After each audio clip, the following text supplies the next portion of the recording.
Fala sério, sétimo ano! Tudo bom? Bom dia! Vamos lá?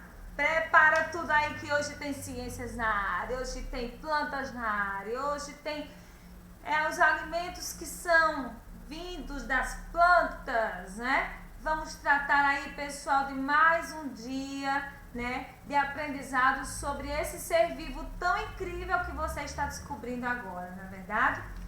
E aí, hoje dia 24, é para ser apresentado hoje, né, dia 24, bora lá.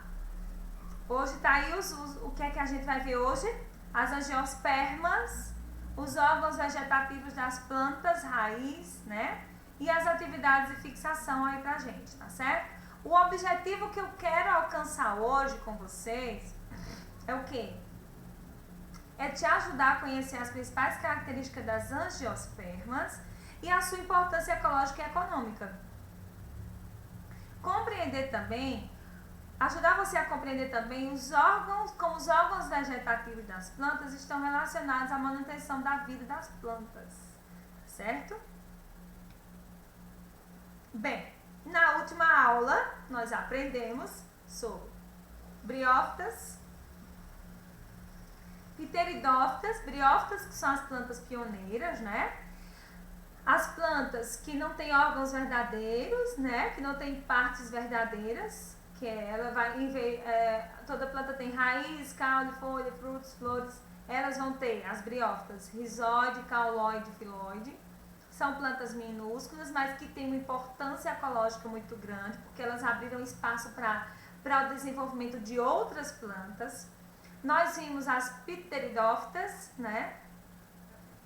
Que são o quê? As plantas que já têm órgãos verdadeiros, só que com tamanho limitado, com funções limitadas também, né? Que são a raiz, o caule e as folhas, né? Das samambaias, que são aí o que simboliza aí a pteridófita, né? Uma das plantas que estão nesse grupo e que é uma planta muito comum, por isso que Tia citou a samambaia.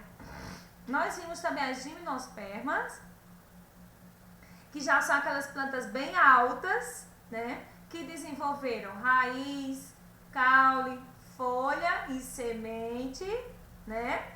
Semente, porém, elas são nuas. Por que elas são nuas? Porque elas não têm uma parte carnosa capaz de proteger essa semente, de proteger esse embrião que vem dentro da semente, tá certo? Então, as gimnospermas apresentam essas partes, raiz, caule, folhas e semente, porém nuas, né? Enquanto briófitas e pteridófitas só fazem reprodução se tiver água, né? Já as gimnospermas, elas precisam de água para sobreviver, como todos os outros grupos. Porém, as gimnospermas já não usam mais a água para se reproduzir. Vai usar o quê? O vento. Por isso que a gente chama de anemofilia. Né? E agora, o reino das angiospermas, que é o reino que que tomou conta do planeta, né? É uma planta, é um reino que conseguiu se adaptar muito bem e desenvolveu vários outros órgãos, né, capazes de colaborar com essa proliferação dessas angiospermas pelo planeta, né? Então elas correspondem ao quê? A um grupo vegetal com maior biodiversidade do planeta e são encontradas em diferentes biomas, né? Nos mais diferentes biomas. Por quê? Porque elas têm uma grande biodiversidade. Nós vamos encontrar plantas que dão frutos pequenos, que dão fruto grande. Essas angiospermas, elas têm a capacidade de se desenvolver em vasos, né? De ser plantas de grande porte ou de pequeno porte, que também vão dar frutos, vão dar flores. São plantas que apresentam flores, além de frutos que revestem as sementes, que é aquela parte carnosa que reveste as sementes. Vários animais utilizam frutos como alimento, né? Como a gente vê muitos pássaros, muitos animais que utilizam os frutos como alimento, além de poder transportá-los para outros locais, onde as sementes podem germinar. E aí eu trago para você 2 exemplos. Por exemplo, os pássaros. Os pássaros, né, que comem lá aquelas frutinhas lá em cima na árvore, são responsáveis. Enquanto eles comem a fruta, às vezes levam ela no bico, ao fato que as sementes que eles vão triturando no bico, onde essa semente cair na natureza, onde enquanto ele vai comendo e voando, essa sementezinha ela pode cair da boquinha dele, do bico dele. E onde essa semente cair, se encontrar um ambiente favorável, pode se desenvolver uma árvore daquela mesma semente que ele comeu, né? Então, o ser humano, tem pessoas que costumam comer um alimento e jogar as sementes no lixo.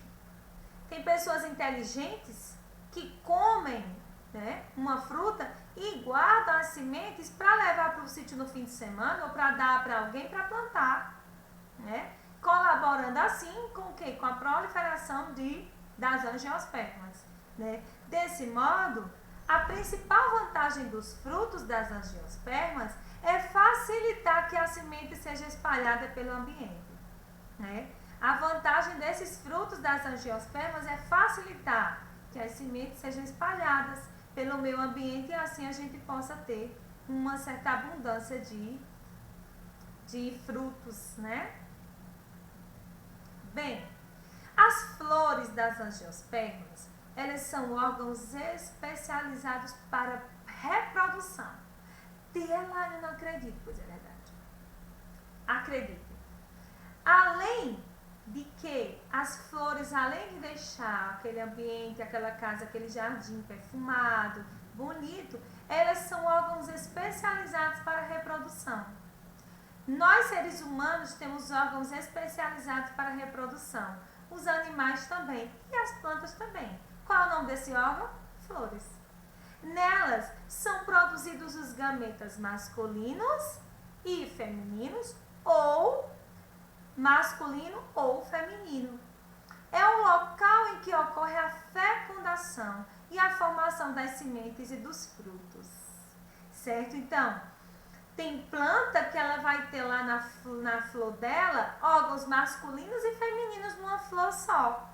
Mas vai ter planta que ela vai ter nas flores dela, ou a flor dela vai ter órgão gameta masculino, ou a flor dela vai ter gameta feminino.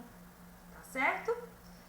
As cores, os perfumes das flores e as produções de substâncias açucaradas resultante da fotossíntese da planta, aquele açuquinha que só os animais têm como sentir esse açuquinha, como néctar, são estratégias para atrair os animais polinizadores e garantir a fecundação que ocorra e a reprodução das plantas aconteça. Gente, não é por acaso que a flor cheira. Não é por acaso que as flores têm cores fortes. Elas têm cores fortes. Elas têm um açuquinha que só os animais reconhecem, né? Elas têm cheiro para atrair os animais para fazer a polinização. Já que elas não podem sair do lugar delas e fecundar uma flor que tem gameta masculina, ela não pode sair do canto para fecundar aquela flor que tem gameta feminina, então ela precisa de quê? Dos animais polinizadores, os pássaros, por exemplo. Tá certo? Então, tia Laine, que legal! Os insetos também, né? Por isso, gente, que existem flores. Gente, a natureza ela é perfeita em tudo, né? Olha, a polinização para ser feita por insetos, pássaros, morcegos, pode ser feita até por morcegos e outros animais, mas também pelo vento, dependendo da espécie da planta. Então, é uma coisa tão linda, tão perfeita as plantas, gente, que é a abelha, né? É o beija-flor que vai ali levando além dele se alimentar do néctar daquelas flores, ele de uma forma involuntária leva os gametas de uma flor para outra para ver a fecundação. E cada uma das partes dessa planta nós vamos estar estudando ao longo dessa unidade. Nós vamos estudar as raízes, os tipos delas, a função dela, a função do caule, das folhas, dos frutos, da semente, das flores, tá certo? Todos esses órgãos que eu acabei de citar estão dentro do grupo das angiospermas, tá certo? As angiospermas são plantas completas, enquanto que umas não tem nem raiz, tem rizóide, outras têm raiz, caule e folha, mas tem a semente nua. As angiospermas têm tudo completo. Bom, e aí eu trago essas imagens da apostila de vocês, né? Que é essa flor da laranjeira, né? Que aí a polinização sendo feita pela abelha, né? Eu tenho aí o tucano se alimentando, né? E aí, as angiospermas, elas têm os órgãos vegetativos e reprodutivos. Tiago, o que são órgãos vegetativos? São plantas, as plantas são formadas por células que se organizam em tecidos, os quais formam órgãos especializados em diversas funções. Nós vimos ano passado, no 6º ano, a composição do ser humano. Nós somos feitos de células, essas células formam tecidos, hein, Enzo? Bora? Formam tecidos, bora, Vlad, Riviere? Formam tecidos, esses tecidos vão formar o quê? Órgãos, muito bem. Bora, Yara, Ana Júlia. Esses órgãos se juntando vão formar o quê? Muito bem, os sistemas. Os sistemas formam o quê? O corpo humano, né? Então, as plantas nós vimos lá no início, nas características gerais, que são seres pluricelulares, ou seja, tem muitas plantas que têm muitas células que têm diversas funções. Essas células se organizam formando tecidos. E esses tecidos se organizam formando órgãos com suas funções. Entre esses órgãos, há os que apresentam função vegetativa e os que apresentam função reprodutiva. Os órgãos vegetativos, eles estão relacionados à manutenção da vida da planta e as suas funções básicas incluem as folhas, os caules e as raízes. Então, os órgãos vegetativos são aqueles responsáveis por dar a vida à planta. Existe planta sem raiz? Existe planta, tirando as briófitas, né? Que é rizóide, filóide e cauloide. E assim mesmo realiza a função da raiz, do caule e da folha, né? Agora, os órgãos vegetativos são aqueles que sem eles a planta não vive. Por exemplo, raiz, sem raiz a planta não vive. Caule, sem o caule a planta também não vive. E as folhas, certo? Então, esses são os órgãos vegetativos porque são eles que estão relacionados à manutenção da vida daquela planta. Sem esses órgãos não tem planta, a planta morre. Os reprodutivos, gente, são aqueles responsáveis pela reprodução das plantas. Que nas angiospermas são flores, frutos e sementes. São os órgãos reprodutivos, para reproduzir. Certo? Bom, nos órgãos vegetativos, eles são aqueles relacionados principalmente ao processo de nutrição da planta. Estes estão envolvidos na absorção, distribuição e produção de nutrientes e substâncias essenciais, como é o caso da glicose. E também aí o xilema e o floema que vai levar, né, os nutrientes da planta, distribuir ela da raiz até a folha, a flor, né? Além disso, são importantes para a sustentação da planta, né? E aí eu trago essa imagem aí com esses 3 órgãos vegetativos. Raiz, né? Que é o que? O órgão que vai agarrar, vai segurar essa planta à terra. O caule, que é quem vai sustentar e levar os nutrientes. E a folha que vai fazer a fotossíntese e a respiração. certo? Então, sem folha, não tem respiração, não tem fotossíntese, não tem desenvolvimento da planta. Correto? Bora lá. Raiz. Gente, a principal função da raiz, eu peço que você grife aí na sua apostila, é absorver água e sais minerais do solo, além de fixar a planta no substrato, ou seja, em algum lugar. Está presente somente em plantas que têm vasos condutores de seiva. Ou seja, as briófitas não apresentam raiz. Elas têm o quê? Rizóide. Uma função secundária da raiz é o armazenamento de substâncias nutritivas, como ocorre em algumas espécies, por exemplo, a mandioca, a cenoura. A mandioca é raiz? É. A cenoura é raiz? É. E nós comemos raiz? Sim. Pois bem, esses nutrientes são produzidos por meio da fotossíntese e geralmente armazenados em forma de amido, um carboidrato, né, Maria Clara Rocha? Pois bem, gente, olha, esses nutrientes que são produzidos por meio da fotossíntese geralmente estão armazenados em forma de amido, ou seja, um carboidrato. Nós vimos lá no 6º ano, no 5º ano, alimentos que têm carboidrato. E, por exemplo, a mandioca, que tem muito carboidrato, que é raiz, ela guarda muito, ela produz muito amido. Isso é muito importante, pois com a mandioca é feito tantas coisas, né? É feito a goma da tapioca, é feito farinha, é feito aquele... Tem fubá, tem polvilho, tem... aquele polvilho azedo, né?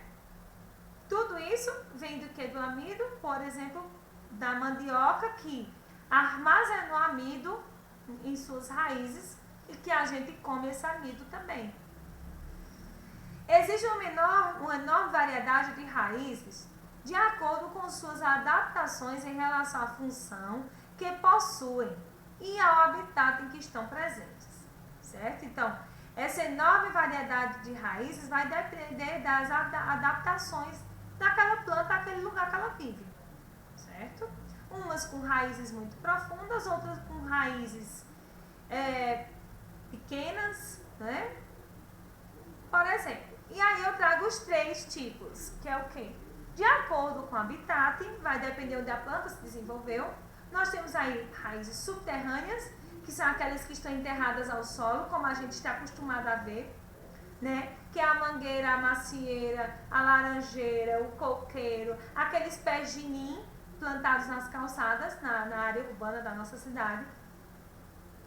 Nós temos aí as plantas com raízes aquáticas, que são aquelas que estão submersas, né? E essas raízes aquáticas, elas absorvem água e sais minerais e armazenam o ar para facilitar a flutuação da planta. Elas pegam tudo isso de dentro da água. As raízes aéreas, né? São aquelas que ficam sobre o solo. É mais comum encontrar essas raízes aéreas, pessoal, nos manguezais, certo? Raízes subterrâneas. E aí eu trago aqui, ó. As raízes subterrâneas podem ter formas distintas, por exemplo, aquelas aprumadas, né? Que são aquelas que se desenvolvem bem aprumadinha no solo, né? Que é a raiz aí do feijoeiro, da papoila, né?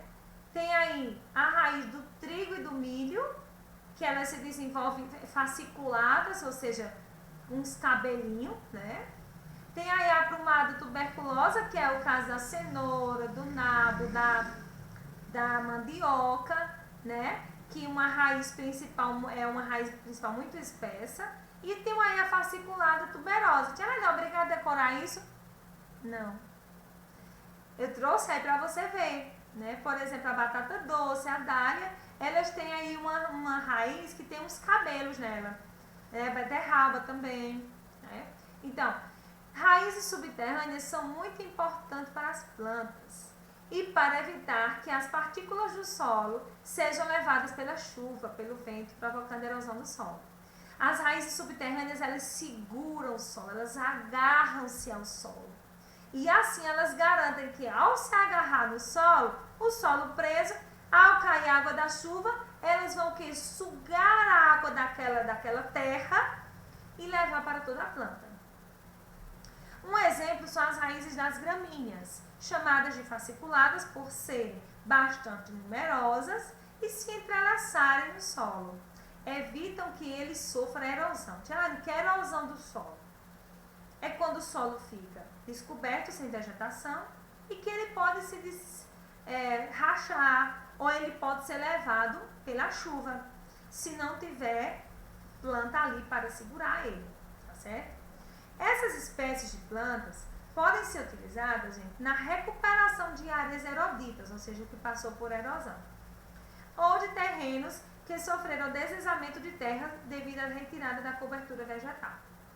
Por exemplo, Guilherme Zacarias comprou um sítiozinho assim ali na serra, né?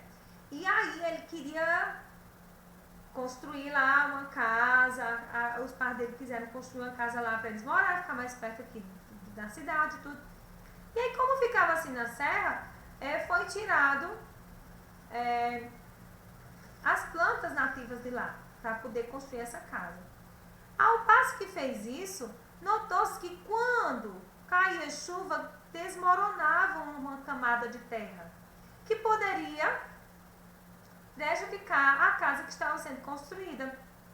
Foi o que eles fizeram, foram lá e plantaram árvores de raízes subterrâneas para essas árvores segurar o solo e segurar esse solo encharcado de água, evitando assim o desmoronamento de terra ou a erosão do solo. Tá legal? Pois um solo que passou por um processo de erosão não é um solo fértil, não é um solo interessante para a agricultura, fica o solo descoberto, capaz de ser levado pela água da chuva, tá certo? Então, essas plantas com raízes subterrâneas são também muito importantes para o meio ambiente, porque elas seguram o solo, tá bom? Raízes aéreas são as raízes aquáticas, né? Elas estão lá, fazem parte também dos ecossistemas, né? Importantes também para a vida de muitos seres vivos que vivem dentro d'água, tá bom? As raízes aéreas são aquelas raízes que podem ter funções distintas e auxiliam as plantas em diferentes ambientes e modos de vida. Por exemplo, as raízes respiratórias, as quais estão presentes em espécies de árvores que se desenvolvem no manguezal, crescem para cima do solo e possibilitam que a planta retire desse solo o oxigênio diretamente do ar, pois o solo está permanentemente encharcado e com pouco oxigênio disponível. Então, essas raízes aéreas, elas também têm a sua importância, né? Que é o quê? Elas também são respiratórias, presentes no manguezal, como o Tiela já falou, elas crescem para cima do solo, ajudando a planta a tirar o oxigênio que está no ar. Não só está lá dentro, mas também está no ar. Então, elas têm a sua importância ecológica. Tá? Raízes tabulares, né?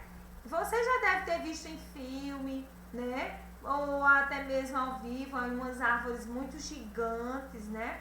Que tem as raízes tabulares, ou seja, elas ficam em solo muito raso, como nas florestas tropicais. As plantas não desenvolvem raízes profundas e para atingir metros de altura, podem atingir metros de altura, para atingir esses metros de altura necessitam de sustentação.